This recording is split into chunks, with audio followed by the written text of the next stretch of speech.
Muito bem, é só isso. É isso que é escatologia. Não é profecia, pastor? Não, a escatologia estuda as profecias. A escatologia, ela averigua as profecias. E são muitas. Desde Gênesis até o próprio Apocalipse, nós temos muitas profecias. E essas profecias apontam para dentro de um plano. Por favor, repita comigo mais uma vez. Deus estabeleceu um plano. E Ele segue um programa, uma agenda, um calendário para cumprir este plano. Glória a Deus. Onde é que eu acho esse plano, pastor? Onde é que está escrito esse plano? Está aqui, ó. Está bem aqui. Tudo que eu preciso saber sobre o plano de Deus para a humanidade, tudo que eu preciso saber sobre o que Deus determinou para acontecer com o mundo, com Israel e com a igreja, eu encontro nas Sagradas Escrituras. Quem pode dar glória a Deus por isso? É a Bíblia.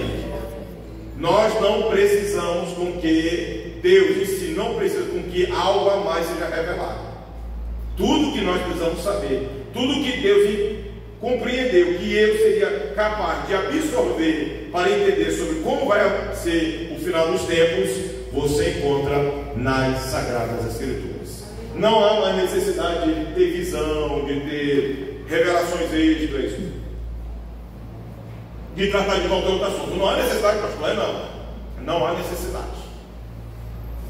Quando alguém entende que há uma necessidade, acontece um acidente. Surge as testemunhas de Jeová, surge a Adventismo do sétimo dia, surge o Seixonoye, surge qualquer outro movimento herético, profético, que simplesmente não interpreta a Bíblia. Acrescenta-se coisas que não estão na Bíblia.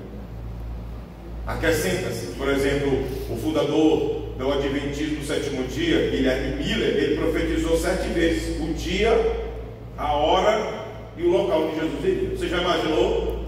E o pessoal acreditou que era fazendeiro vendeu os boi, quem tinha terra vendeu as terras, quem tinha galinha vendeu as galinhas, e deu dinheiro, não sei para o que, subiram numa montanha e esperaram o céu se abrir e receber as trombetas e os anjos com o arrebatamento. E não veio. Guilherme teve que fugir num milharal, porque o pessoal queria dar de pau na cabeça dele, e para não morrer, ele se escondeu no milharal. Você já imaginou um negócio desse?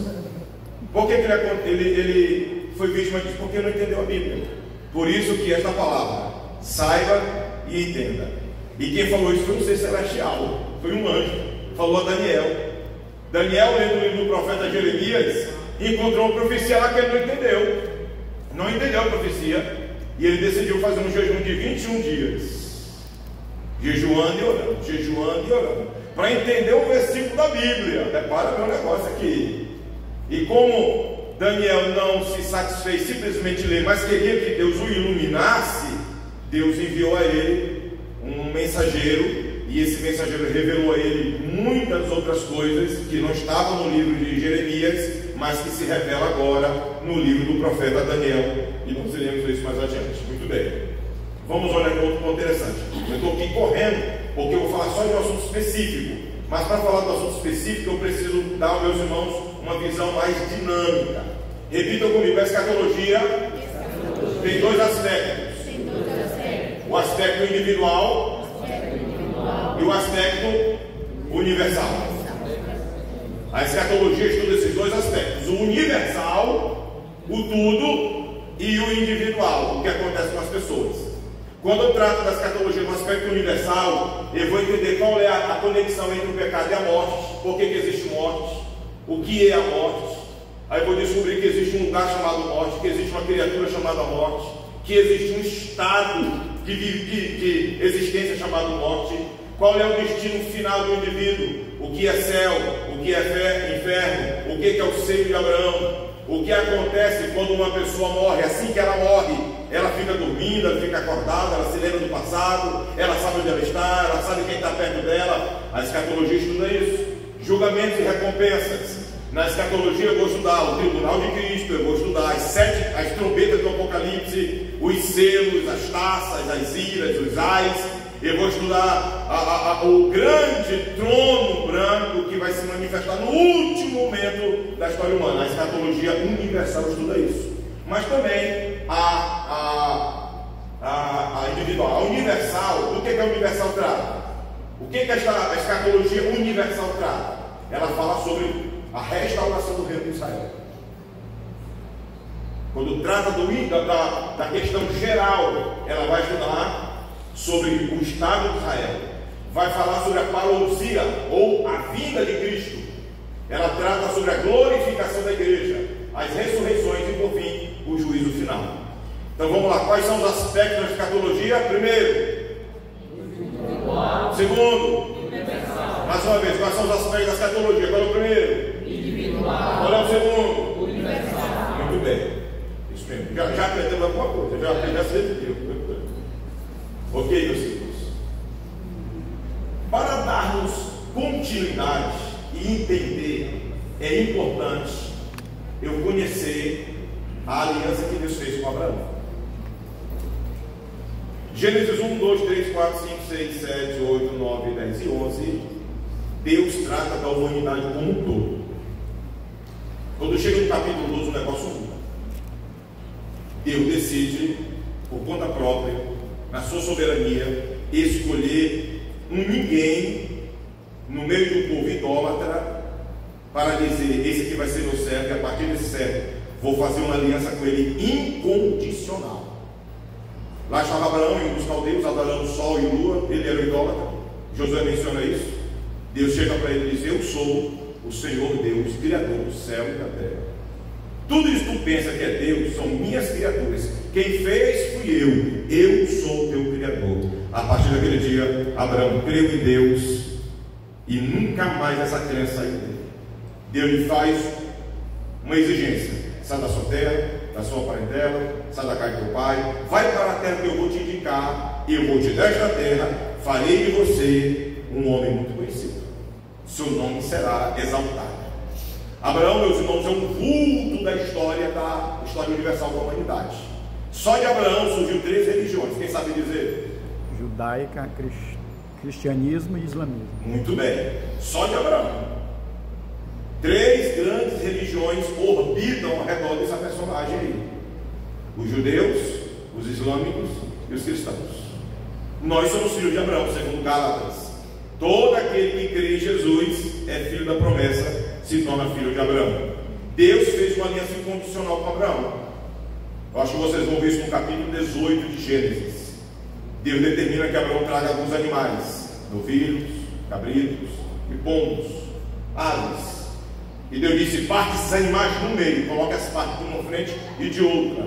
Naquela época, isso tem um significado muito profundo. Naquela época, se eu e o pastor Henrique morássemos naquela época, vivêssemos naquela época, e eu quisesse fazer um acordo com este homem bem aqui, tinha que ser um acordo de sacrifício.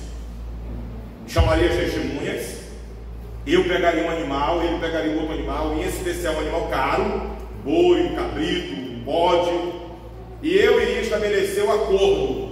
Eu, Marcos Aguiar, diante dessas testemunhas, me comprometo em ser fiel, ser companheiro, ser amigo. Vou tratar dos meus negócios direto com o doutor Henrique. Se isso não acontecer, eu passava uma faca no pescoço do animal, cortava o animal todinho. Eu autorizo que isso seja feito comigo.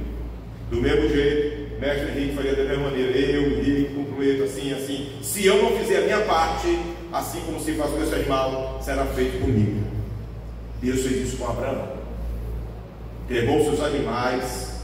Só que tem uma coisa: o homem é falho. O homem não tem como cumprir seus acordos, suas promessas. O texto é bem claro e diz que Abraão adormeceu e Deus sozinho passou no meio dos animais e fez o acordo, tornando o acordo irrevogável. E quais são as promessas que Deus fez a Abraão? Muito bem. A aliança abraâmica, também conhecida como Pacto Abraâmico, é um importante acordo entre Deus e Abraão, prometendo a Abraão a sua descendência bênçãos, prosperidade e uma terra.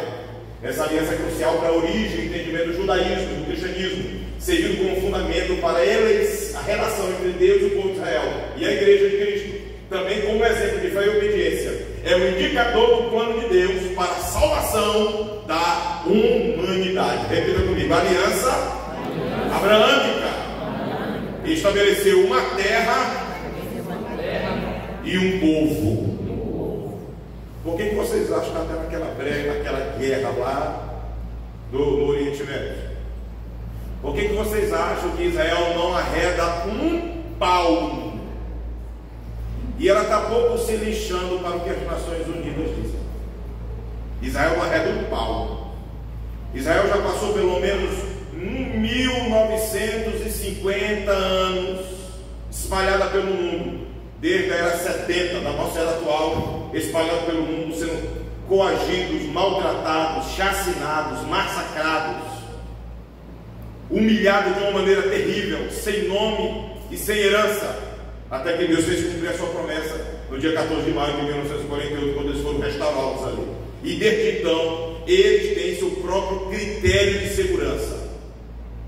Ele não ouve em seu ninguém, até porque eles entendem quem eles são, e eles sabem que aquela terra onde eles estão ali pertence a eles há milênios, e eles sabem que ficaram espalhados por um único motivo: o pecado deles. Eles pecaram feio. Pecaram por quê? Porque desobedeceram a Deus. Quais são as promessas chaves? Primeira, a promessa de uma descendência, Isaac. O problema de Ismael é porque o lado humano entrou, não acreditaram na promessa de Deus, entraram no lado humano e Sara oferece Agar. Daí nós temos a descendência dos árabes, que por sua vez surgiu a religião islâmica. O segundo item da promessa é a terra. O terceiro item é a promessa de bênçãos universais. Em ti serão benditas todas as famílias da terra. Todas. Você já imaginou um negócio desse? O quarto ponto, o sinal da aliança, que é a circuncisão, o cumprimento em Cristo e a incondicionalidade. Independente do que Abraão e a sua descendência façam, Deus irá fazer cumprir a sua promessa. Custe o que custar, Deus irá fazer cumprir a sua promessa. Por favor, repita comigo. No olhar de Deus, a atmosfera humana está composta em três situações: o mundo, Israel e igreja. Deus tem promessas para o mundo. Deus tem promessa para Israel. Deus tem promessas para a igreja. Não podemos confundir isso. O que é ao mundo será do mundo. A partir do que? A aliança. Depois que passou o dilúvio, Deus fez uma promessa com Noé. Noé é o representante universal. Prometeu a Noé, está lá na aliança Noé. É só você ler o livro de Gênesis, você vai ver como isso funciona. Agora Deus chama Abraão e estabelece o povo, Israel. Esse povo deveria representar Deus em todos os aspectos. Seria uma nação de sacerdotes. Profetas saíram dali. Mas lamentavelmente também Israel não soube cumprir o seu papel. Você vê isso no próprio comportamento dos patriarcas. Você vê isso na maneira como o povo de Israel saiu do Egito. Você vê isso na caminhada dos 40 anos que Israel teve no deserto. Você vê isso durante o período dos juízes. O próprio Josué, antes de morrer, ele entendeu que o povo não obedeceria, e ele fez aquele desafio: se o Senhor é Deus, seguiu, mas eu e a minha casa serviremos ao Senhor. Terminando o período de Josué, nós encontramos os juízes, e você vê como é que foi ali o juízo, meus irmãos. Um juiz saía, o outro pecava, e às vezes o próprio juiz que Deus usava pecava, porque era o cara de Sansão. O próprio Gideão, que é um grande herói, no final das contas, o éfode que ele mandou fazer, representando uma linha sacerdotal, ele colocou lá e pendurado no lugar que o pessoal ia adorar. Você já imaginou um negócio desse? Temos agora a necessidade de se criar ou de se entender a dinâmica monárquica. Chegou um momento que Israel pediu um rei, e Deus entregou um rei. E por 120 anos nós temos o Reino Unido. Saul foi o primeiro rei, Davi foi o segundo rei, Salomão foi o terceiro rei. 120 anos a nação ficou unida. Depois dos 120 anos nós temos o reino dividido. O filho de Salomão, querendo ser tanto quanto o pai, mas não tinha a sabedoria que o pai tinha, ele chegou ao ponto de dizer: olha, meu dedo midinho é mais largo do que os lombos de meu pai. Papai batia em vocês com chicote? É? Pois eu vou bater com vocês com ferrão de escorpião. Quem quer que eu ouvi um negócio desse, meus irmãos? Me diga, quem gosta de ouvir um desaforo desse? Ninguém. Então, a partir daí, nós temos o reino dividido. Eu estou avançando para me ganhar tempo. Você vai ver que tem mais conteúdo na apostila, e como eu quero ganhar tempo, porque nós temos muito detalhe, o pastor Damasceno vai lá também. E quando terminar aqui, legal, vamos lá, olha, nós temos aqui 7 períodos: o período patriarcal, a escravidão do Egito, a peregrinação do deserto, a conquista de Canaã, até o crescer do juízo, a monarquia do Reino Unido, a monarquia do Reino Dividido, e por fim, nós temos os reinos. Todos os reinos tiveram reis, cada rei, infelizmente, seguiu um caminho muito diversificado. Para você ter uma noção, o Reino do Norte, que tinha como capital sua Samaria, estabeleceu 2 pontos de culto idólatra para concorrer com o reino de Judá, que só tinha um ponto de culto, que era em cima do Monte Moriá, o templo que Salomão construiu. Todos os reinos do Reino do Norte foram desobedientes a Deus, pecaram contra Deus. Idolatria, feitiçaria, prostituição, tudo que você possa imaginar, escândalo social, eles cumpriram. O que Deus fez? Deus usou o rei assírio, o império assírio, no ano 722 a.C., um grande exército invadiu o reino do norte e exterminou aquele povo. Os melhores intérpretes entendem que até hoje nós não sabemos por onde anda aquelas tribos que ficaram ali no reino do norte. Exterminou. Não sabemos por onde anda. Simplesmente sumiu do mapa. Samaria também foi destruída. Não sobrou ninguém.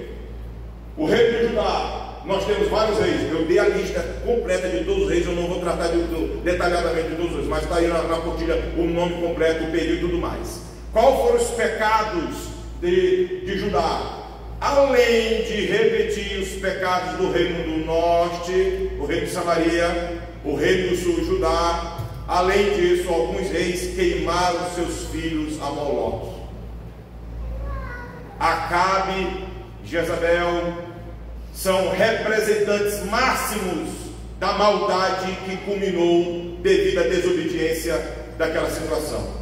E o que Deus planejou fazer? Purgar, fazer um juízo. Existe um cálculo que menciona que existe um mandamento que eles não obedeceram, que foi de mais ou menos 490 anos. A cada 7 anos a terra tinha que descansar. A cada 7 anos tinha um ano chamado ano sabático, que a terra não poderia ser cultivada, a terra tinha que descansar. E eles não obedeceram.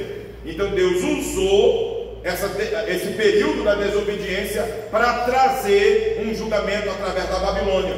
No ano 586 a.C. de Jesus nascer, Deus pega Nabucodonosor, rei da Babilônia, adorador de Marduk, e faz ele atravessar o Iraque, chega na região de Jerusalém, sitia aquele povo todinho ali, pega Jeoaquim, o último rei, antes de furar seus 2 olhos, Nabucodonosor mata na frente de seus 2 únicos filhos, os herdeiros do rei, e faz Jeoaquim escravo até ele morrer.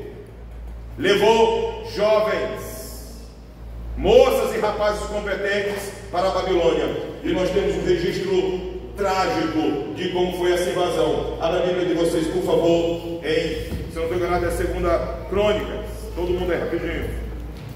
Livro de 2 Crônicas.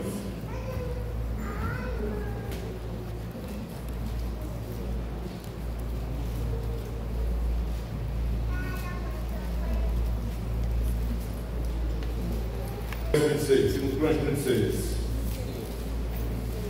versículo 17.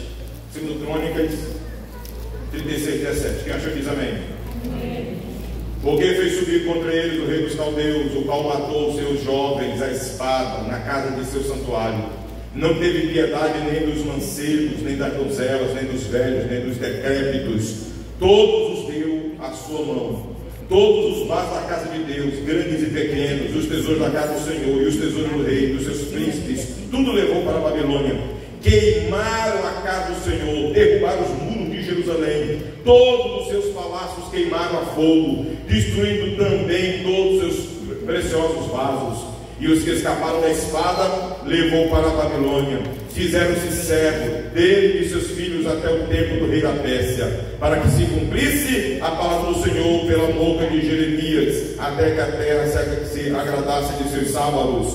Todos os dias da desolação repousou, até os 70 anos se cumprirem. Porém, no primeiro ano de Ciro, rei da Pérsia, para que se cumprisse a palavra do Senhor pela boca de Jeremias, despertou o espírito de Ciro, rei da Pérsia, o qual fez passar pregão por todo o seu reino, como também por escrito, dizendo: assim diz Ciro, rei da Pérsia, o Senhor Deus dos céus me deu todos os reinos da terra e me entregou que lhe edificar uma casa em Jerusalém, que está em Judá, e que há entre vós de todo o seu povo, o Senhor seu Deus seja com ele. Subam e edifiquem a casa do Senhor.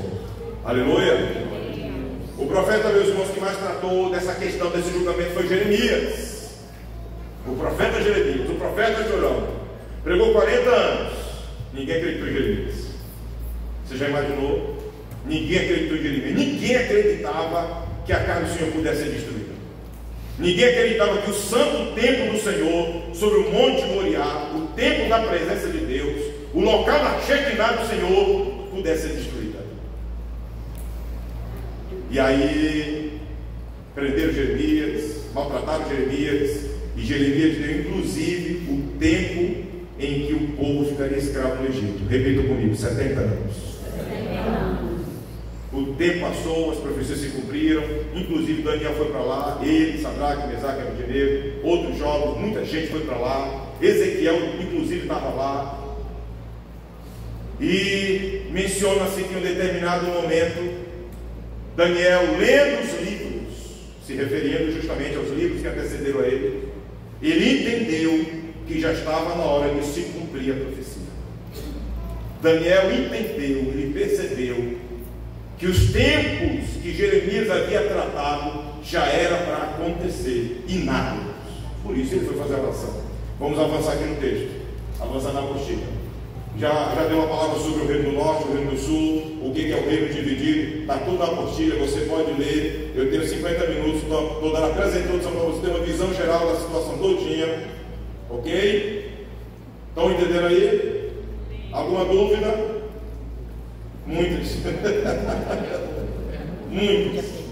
Vamos avançar. Eu estou tendo aqui a lista dos reis, está todinha a lista aí. É bem completo para vocês, para não se perder. É importante você revisitar esse estudo, para que lá na frente você tenha uma noção mais adequada de como esses reis pecaram. Por que Deus usou tanto juízo, tanta ira, né, sobre esse povo? Simplesmente porque pecaram. E o pecado está destruído. E é dor da Deus.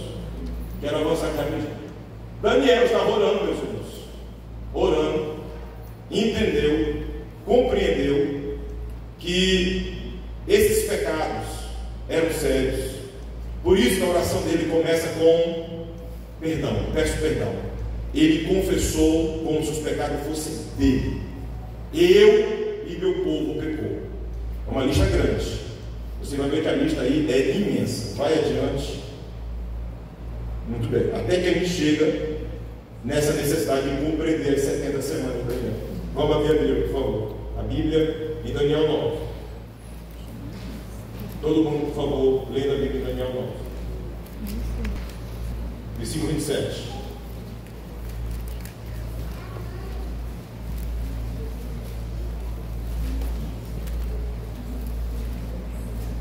Daniel 9, versículo 24. Só que achou aqui também. 70 semanas estão determinadas sobre a tua santa cidade, para extinguir a transgressão, dar fim aos pecados, para expiar a iniquidade, trazer a justiça e o juízo, selar a visão e a profecia, e para ungir os santos santos. Saiba e entenda, desde a saída da ordem para restaurar e para edificar Jerusalém até o Messias, o príncipe, 7 semanas e 62 semanas, as ruas e as tranqueiras se reedificarão mais em tempos angustiosos.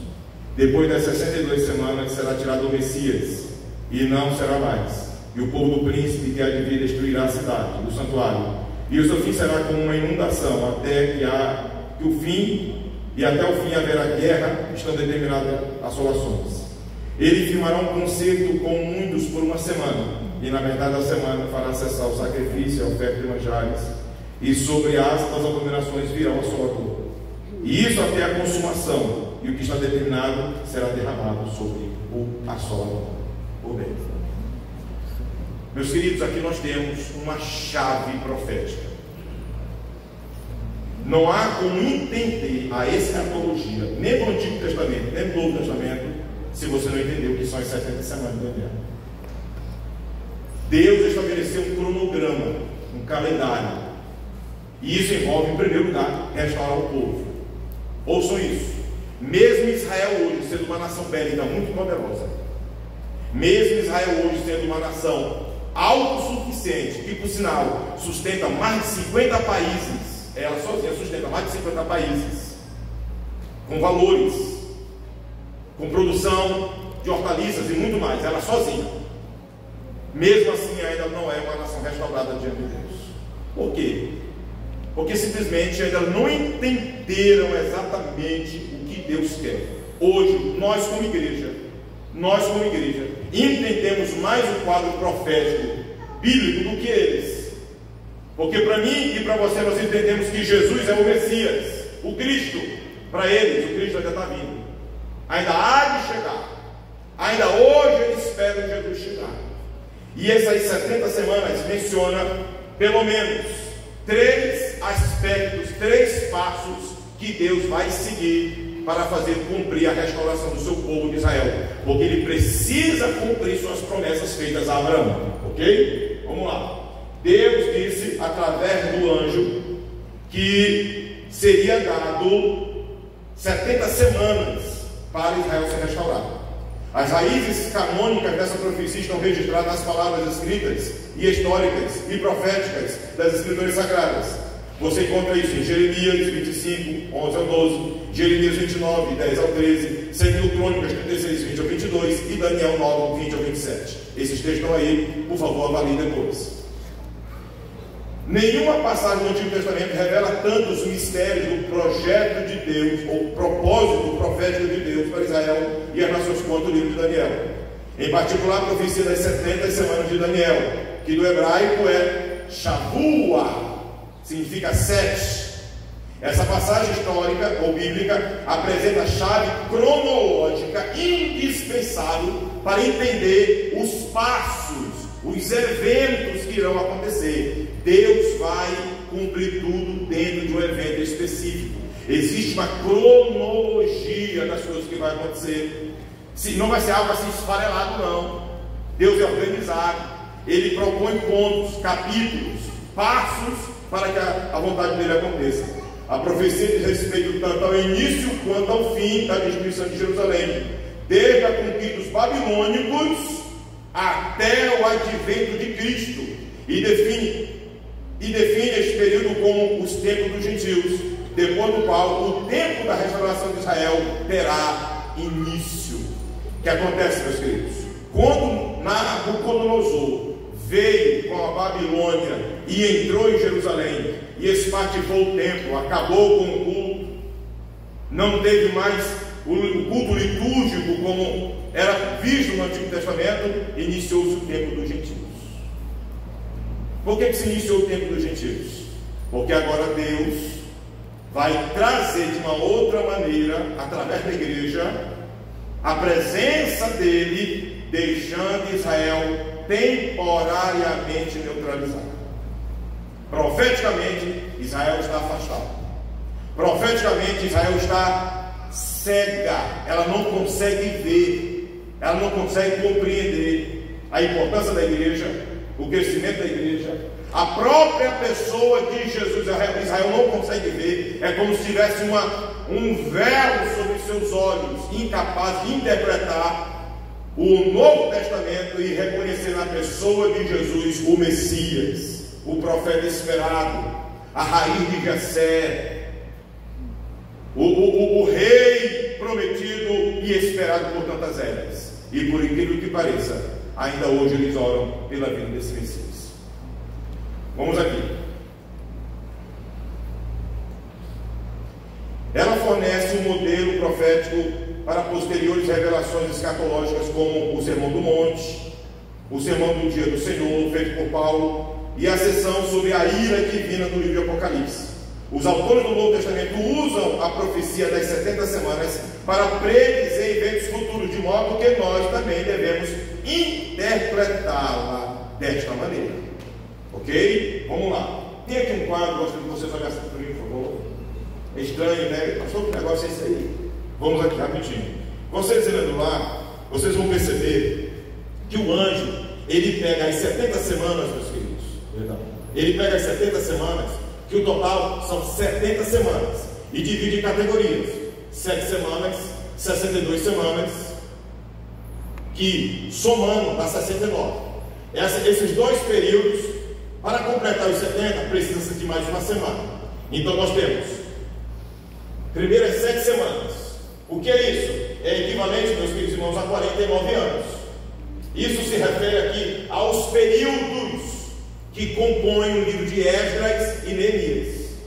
O livro de Esdras e Neemias é o intervalo escatológico dessas 7 semanas que é mencionado ali para a construção de Jerusalém, que Deus usa a partir de Esdras, e a partir de Neemias.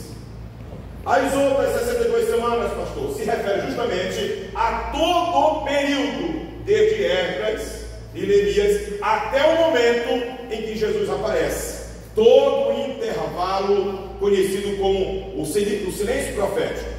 Eu acho que você sabe, eu acredito que você sabe, que entre Malaquias e Mateus, nós temos um intervalo ali de 400 anos. Deus não fala para ninguém. Deus não usa ninguém, nenhum profeta é usado nesse período. Entre Malaquias e Mateus, o único profeta que surge é João Batista. E nesse período aqui, irmãos, dessas 62 semanas, nós temos aí 434 anos. Nós temos muita coisa que aconteceu. Não é coisa canônica, não são eventos canônicos, são eventos históricos. Você pode ler, por exemplo, o livro de Flávio Joséfo, você vai conhecer. É interessante dizer que essas semanas são semanas de anos. Isso mesmo. Né? Semanas de anos, 62 semanas. Uma semana, cada semana de ano 7.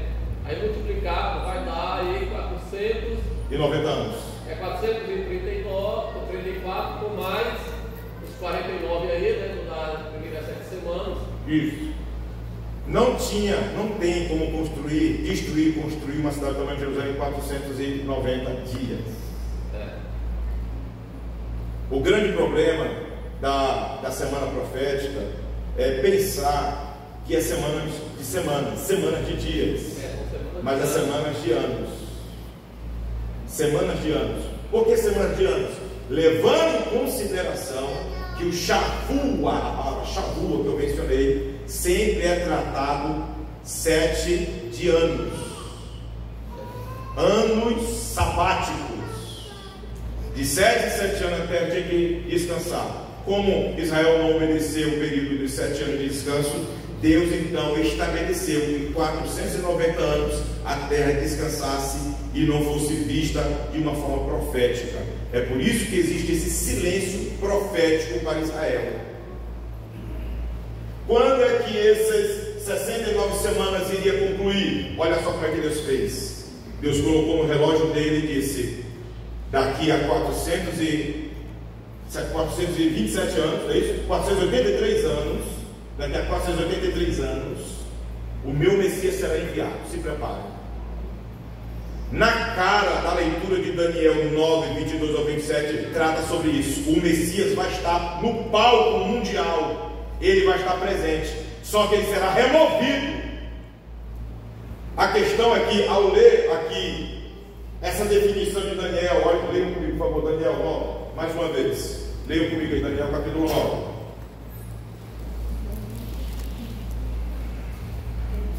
26, 9, 26. Depois das 62 semanas será tirado o Messias. Leiam comigo mais uma vez. Depois das 62 semanas será tirado o Messias. Se era para ser tirado é porque ele já estava no lugar. E o Messias aqui não é um utilitário, é uma pessoa. E o que é o Messias, pastor Marcos? O que é o Messias? A palavra Messias, meus irmãos, ela é usada para descrever o ungido, aquele que é ungido, aquele que foi ungido. Você sabe que o sacerdote, para exercer o sacerdócio, tinha que ser ungido. O profeta, para exercer o sistema profético, tinha que ser ungido. O rei, para ser rei, tinha que ser ungido. Os intérpretes da Bíblia chegavam até a imaginar, do Antigo Testamento, que seriam 3 Messias: um profeta, um sacerdote e um rei. Mas lá vem Jesus, como profeta, exerceu seu ministério, como sacerdote, está agora diante de Deus intercedendo por nós, e lá no futuro ele exercerá o seu reino messiânico. Vejam só, meus queridos, a primeira semana, as primeiras 7 semanas de anos, que são 49 anos, Jerusalém foi reconstruída, no sentido de Esdras e Neemias, mas seu culto não foi restaurado. Durante esses 434 anos, que são as 62 semanas, representando os 434 anos, famílias judaicas tentaram reconstruir não só o templo, mas restaurar o culto.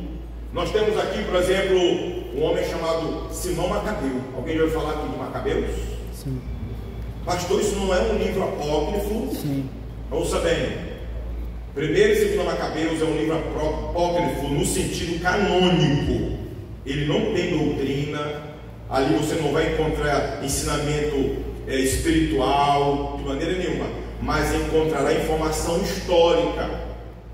É lá que você vai entender o que significa a desolação, a entrada da abominação desoladora.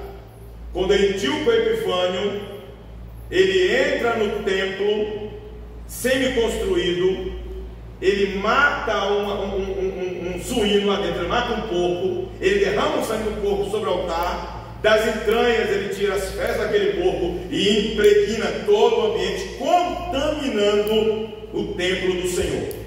Simão Macabeu, juntamente com seus filhos, eles se revoltam com aquilo, eles brigam, eles lutam, eles usam armas, expulsam os inimigos daquela região, eles reconsagram o templo, eles purificam o templo e eles fazem uma nova festa, a festa da dedicação, que é mencionada no livro de João. Estão lembrados lá que Jesus vai para a festa da dedicação e ele promove lá um discurso, ele trata de um discurso.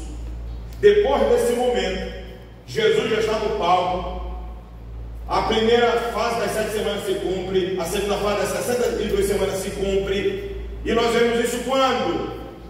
Quando Jesus, juntamente com seus discípulos, ele entra em Jerusalém, montado em cima daquele filhinho de jumento, aquele filhotinho de jumento, e o povo gritaram: Hosana, Hosana, bendito aquele que vem em nome do Senhor, Hosana, Hosana, e o pessoal com aquelas palmeiras. O que seriam palmeiras? Galhos de coqueiro. O pessoal pegou galhos de coqueiro e saiu brincando, saiu festejando, saiu dizendo glórias e aleluia, bendito aquele que vem em nome do Senhor. Reconheceram um pequeno detalhe. Por que uma jumenta? Por que um jumentinho? É uma referência ao que Davi fez com Salomão. Salomão ele foi reconhecido como rei em Jerusalém, não montado em cima de um puro sangue, não montado em cima de um cavalo manga larga, não em cima de um animal de grande porte, mas em cima de um jumento que Davi costumava montar. E olha como é que Jesus ele trata até deste detalhe, com a intenção de Israel reconhecer que o seu rei chegou. Aleluia. O que fizeram com Jesus no dia seguinte? Foi traído pelo seu discípulo, Judas Iscariotes. Foi levado ao julgamento diante de Pilatos, um gentio. Mataram o Messias. 70 anos depois, um general romano faz um cerco que durou 7 meses ao redor de Jerusalém. Assim, sem querer sair do contexto, mas aplicando esse contexto aí, eu queria só uma informação, porque aí da saída do povo de Deus, né, da Babilônia, reconstruíram tudo com Esdras e Neemias, Zorobabel, o povo aí, né? Os muros, o templo. Eu queria saber o seguinte, já que Zacarias é o último, né? Até chegar a Mateus, então tem o período interbíblico. Eu só queria saber assim, e Jesus, o Macabeu que o senhor viu aí, está dentro do período interbíblico, né? Sim, senhor. Então, bem onde é que parou realmente ali das 7 semanas e até Zacarias, onde foi que parou e depois começou de novo, porque ali, ó, só aí tem 400 anos. Sim, senhor. E pro povo é 490 anos. Sim, senhor. Né? Eu queria assim para você fazer uma conexão desses 400 anos interbíblicos. 7 e 62. Isso. De onde foi que parou realmente e recomeçou. Ele se caracteriza na base de que ele não possuiu a estrutura sacerdotal. Esdras e Neemias construíram o templo. O templo está de pé. Sim. Neemias é bem claro, concluímos o templo. Mas cadê a arca? Não tem a arca. Cadê o óleo da unção para poder ungir os utensílios? Não tem o óleo da unção. Cadê a bezerra vermelha para poder queimar, embolar, pegar suas cinzas, misturar com a água, banhar os sacerdotes e lavar todos os utensílios? Então é uma questão de cerimônia. Esse intervalo é um intervalo espiritual entrando para o intervalo político. O intervalo político levando em consideração de que temos aqui dentro a manifestação daqueles reinos que Daniel interpretou através da visão de Nabucodonosor, da imagem de ouro, cabeça de ouro, peito de prata, braço de bronze, assim desce. Tudo aquilo ali cabe aqui dentro. Aí nós temos a manifestação dos gentios subjugando a espiritualidade de Israel. O próprio Antíoco Epifânio, de judeu não tinha nada. Ele era um gentil misturado ali com a intenção de ser um rei Messias.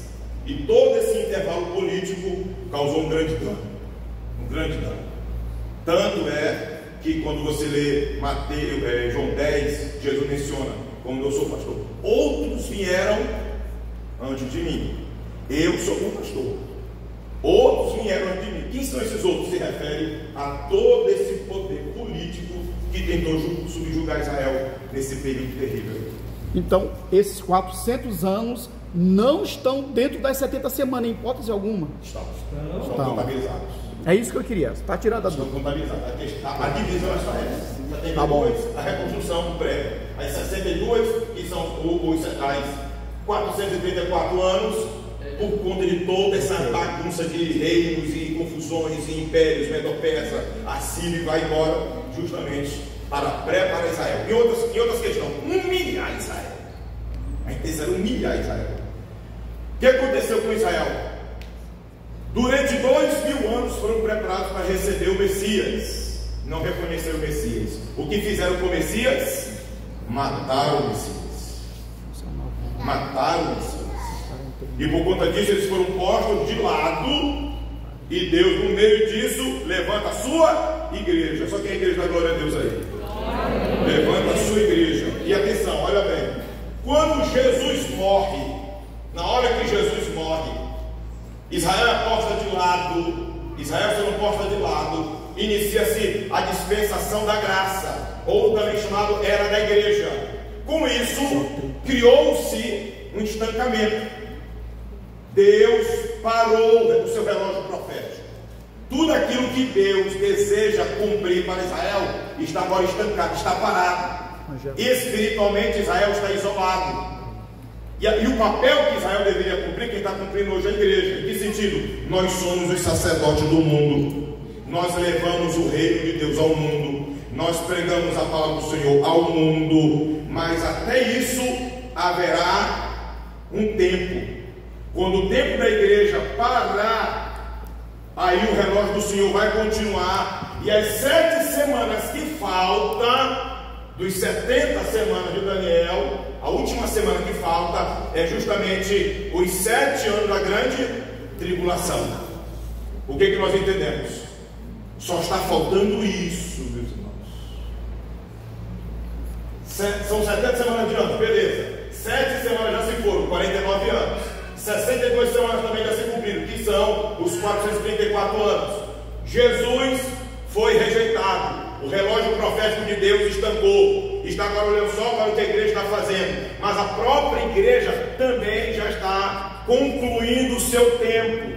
Os sinais proféticos mostram claramente que o tempo da igreja já está terminando. E a última semana para completar as 70 está chegando aí. E é justamente aí, essa última semana de anos, os 7 anos, é a grande tribulação. Com isso eu encerro aqui a minha humilde contribuição e chamo aqui o nosso competentíssimo pastor para dar sequência a essa instrução em nome do Senhor Jesus. Muito obrigado. Só mais uma pergunta, pastor. Pode, deve. Rapidinho. Pode. É bom que Pedro dessa que ele faz pergunta mesmo. Agora eu perguntei. Eu vou lembrar. Vai lembrar. Vamos cantar o hino aqui, queridos. Não é fácil não, senhor. Ei, 10 minutinhos antes de tomar uma água, mas são 10, só 10, viu? Ninguém vai querer usar de mais tempo aí. O pregador tomar uma água e nós vamos servir a Deus com uma oferta, ao menos para a gente pagar.